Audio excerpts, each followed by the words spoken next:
تمام انبیاء مشرق وسطیٰ ہی میں کیوں آئے؟ ایک خدا کا تصور مشرق وسطیٰ سے باہر کیوں نہیں ملتا جبکہ 1,24,000 پیغمبر بھیجے گئے؟ یہ بات صحیح نہیں ہے۔ نبوت کے دو دور ہیں، یعنی اللہ تعالیٰ نے جو پیغمبر بھیجے ہیں ان کے لیے دو طریقے اختیار کیے۔ حضرت ابراہیم اور حضرت ابراہیم کی پیدائش محققین کے نزدیک 2100 قبل مسیح میں ہوئی ہے، یعنی کم و بیش 4000 سال پہلے۔ حضرت ابراہیم سے پہلے قرآن مجید یہ بات بتاتا ہے کہ ہر قوم کی طرف اللہ نے پیغمبر بھیجا، ہر قوم کی طرف رسول بھیجا گیا۔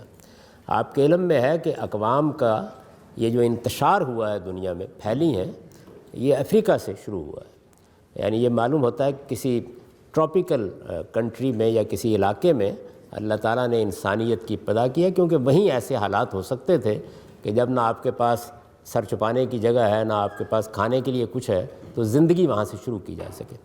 میں جب ملیشیا میں گیا تو مجھے محسوس ہوا کہ یہ بھی بڑی مناسب جگہ ہے۔ اگر آدم و حوا کو یہاں سے اللہ تعالیٰ نے ابتدا کرنے کے لیے کہا ہوتا تو یہ بھی ایک ٹھیک جگہ تھی، تو ایسی کسی جگہ سے۔ لیکن اب چونکہ اس معاملے میں اہل تحقیق کا اتفاق ہے کہ یہ ابتدا افریقہ سے ہوئی ہے۔ تو جو پہلا دور ہے حضرت ابراہیم تک کا، وہ کتنے ہزار سال کا ہے اندازے لوگ لگاتے ہیں۔ بعض لوگ کہتے ہیں کہ وہ 30-35 ہزار سال کا ہے، بعض کہتے ہیں کہ 1,00,000 سال کے قریب کا ہے۔ تو جتنا بھی وہ زمانہ ہے، اس زمانے میں اللہ تعالیٰ نے یہ فرمایا ہے کہ لِكُلِّ أُمَّةٍ الرسول، ہم نے ہر امت میں، ہر قوم میں ایک رسول بھیجا، اس کے ذریعے سے حق کو واضح کیا، اور پھر اس رسول کے ذریعے سے ایک چھوٹے پیمانے پر قیامت برپا کر دی۔ قیامت برپا کر دی یعنی وہ جزا و سزا جو قیامت میں ہونی ہے وہ دنیا میں دی، اور یہ سلسلہ جاری رہا یہاں تک کہ حضرت ابراہیم کی پیدائش ہوئی۔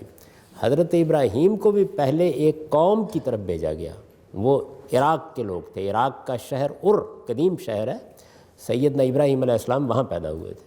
انہوں نے عراق کے اس شہر میں وہاں کے جو لوگ تھے ان پر اللہ کی حجت پوری کی، پھر اس قوم پر عذاب آ گیا، جیسے کہ رسولوں کے معاملے میں ہوتا ہے۔ عام طور پر عذاب آنے سے پہلے رسول وفات پا جاتے ہیں، یعنی ان کو نکالنا ہوتا ہے یا پھر کسی دوسری جگہ نکال کے ان کو ہجرت کی کسی جگہ پہ لے جایا جاتا ہے، کیونکہ اللہ کا قانون یہی ہے کہ کسی رسول کے ذریعے سے جب حجت پوری ہو جائے گی تو پھر منکرین پر عذاب آ جائے گا، اور جو اس کے ماننے والے ہیں ان کی لازماً حفاظت کی جاتی ہے اور ان کو اقتدار منتقل کر دیا جاتا ہے۔ یہ سبھی رسولوں کے ساتھ ہوا ہے۔ تو حضرت ابراہیم کے ساتھ یہ ایک منفرد معاملہ ہوا کہ جیسے ہی ان کی قوم پر عذاب آیا اور اس کو چھوڑ کر نکلے تو ان کو حکم دیا گیا کہ اب آپ کے ذریعے سے ہم ایک نئے دور کی ابتدا کر رہے ہیں۔ وہ نیا دور ہے جس کو ہم اب دیکھتے ہیں تاریخ میں، اس میں حضرت ابراہیم کی اولاد کو، پوری اولاد کو منتخب کر لیا گیا۔ یعنی جو کام پہلے اللہ تعالیٰ انفرادی طور پر کرتے تھے کہ کسی کو نبوت کے منصب پر فائز کر دیتے تھے، اب یہ پوری کی پوری ذریت ابراہیم، حضرت ابراہیم کی اولاد، اس کو یہ منصب دے دیا گیا۔ اس کو قرآن نے بیان کیا ہے سورہ آل عمران میں کہ ان اللہ اصطفیٰ آدم و نوح و آل ابراہیم و آل عمران علی العالمین، یعنی ہم نے پہلے دور میں آدم اور روح افراد کو یہ منصب دیا، اور اس کے بعد پوری آل ابراہیم کو یہ منصب دے دیا۔ تو ان کو منتخب کیا گیا۔ ان کو منتخب کر کے اللہ تعالیٰ نے یہ کہا کہ اب دنیا کے بالکل وسط میں آپ ایک علاقے کا انتخاب کریں گے اپنی نسل کے ایک گروہ کے لیے، یعنی حضرت اسحاق کی اولاد کے لیے فلسطین کا بندوبست منتخب کیا گیا۔ فلسطین کو قدیم زمانے میں کنعان کہا جاتا تھا، اور عرب کا انتخاب کیا گیا حضرت اسماعیل کو آباد کرنے کے لیے۔ تو ان دونوں علاقوں کو اللہ تعالیٰ نے خالی کرا لیا، اپنے لیے خاص کر لیا، اور یہ کہا کہ ان میں میری توحید کے مرکز بنائے جائیں گے، اور اب میرا پیغام انفرادی حیثیت سے پیغمبر بھیج کر نہیں پہنچے گا، بلکہ یہ پوری کی پوری امت ان علاقوں سے اس پیغام کو دنیا تک پہنچائے گی۔ تو اس وجہ سے پھر نبوت بھی انہی کے اندر خاص کر دی گئی۔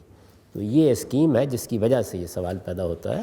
یہ دوسرا دور ہے، اس میں پھر سارے نبی انہی کے اندر آئے ہیں، یہاں تک کہ محمد الرسول اللہ صلی اللہ علیہ وسلم بھی بنی اسماعیلی میں سے ہے، حضرت ابراہیمی کی اولاد میں سے ہے۔